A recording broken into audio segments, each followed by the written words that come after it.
Hey, it's Caitlin. I'm sick. Driving home from work.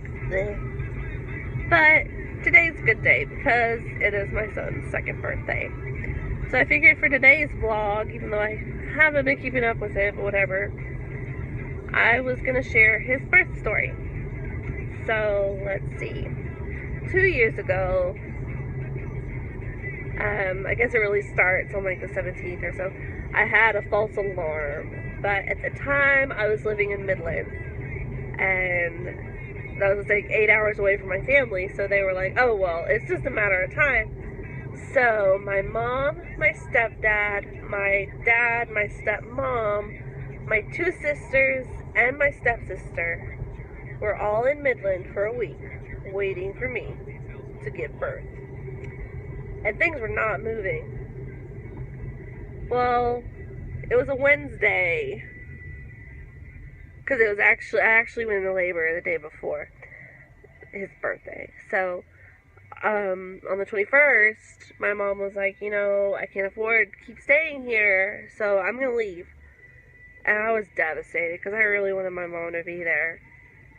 And, I like this song. And so,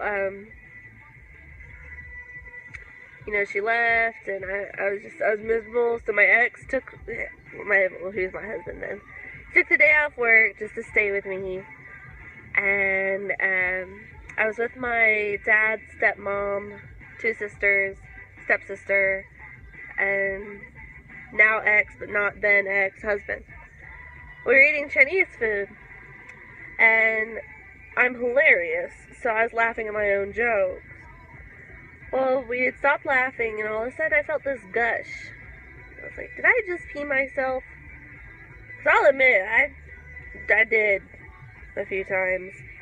So, couldn't tell. So, and we were right across the street from the hospital anyway. So we went in, and they swallowed my lady junk, and come to find out, it was amniotic fluid. So they were like, oh, okay, so it looks like you might have had a leak or something, and I was already dilated to a 4. So they were like, hey, if you want to, we can go ahead and induce you. And I was like, well, yeah, get this kid out of me after my mommy gets here. So when my mommy got back, they went ahead and induced me. And at first it wasn't bad.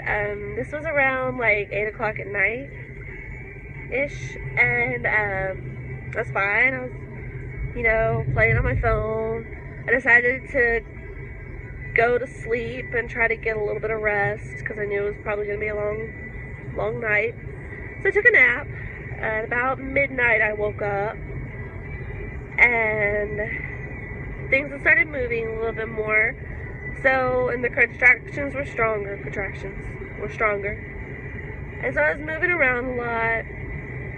Well, they didn't like that because I kept moving the fetal monitor. So one of the nurses came in and was like, okay, we're going to check your dilation. And without my permission, she ruptured my membranes and ruptured the waters completely and placed an internal fetal monitor on my son's scalp, which I never agreed to do. But, hey, things happen. It was not okay, but, there are worse things, I guess. So anyway, kept going.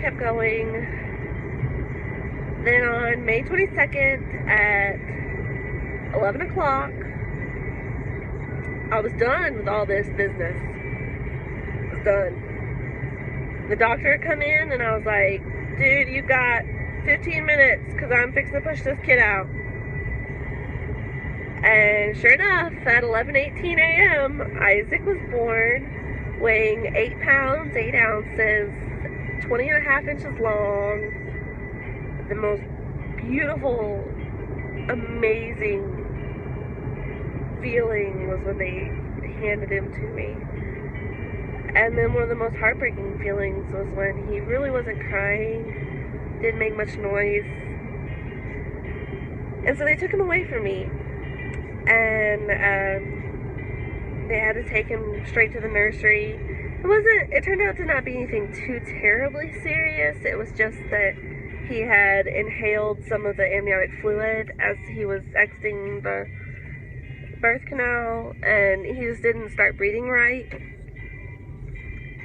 So they took him away from me, and like it was 3 o'clock before I got to postpartum floor, but it felt like only like 20 minutes, I guess. Time just flew.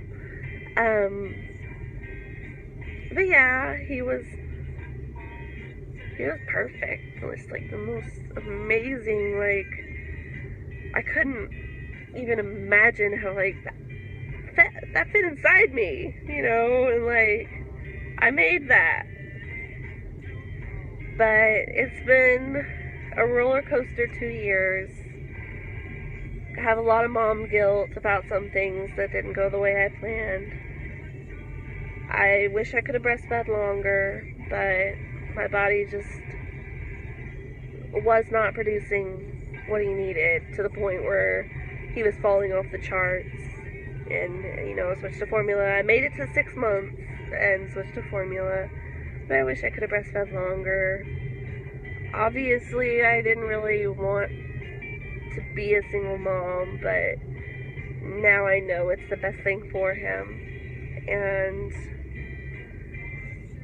regardless of the mistakes I've made, my son is the sweetest, funniest, goofiest little boy, and I could not be more proud to be his mommy. So I just figured that would be a apropos video for today, was to tell you how Isaac Henry came into the world. Till next time, bye.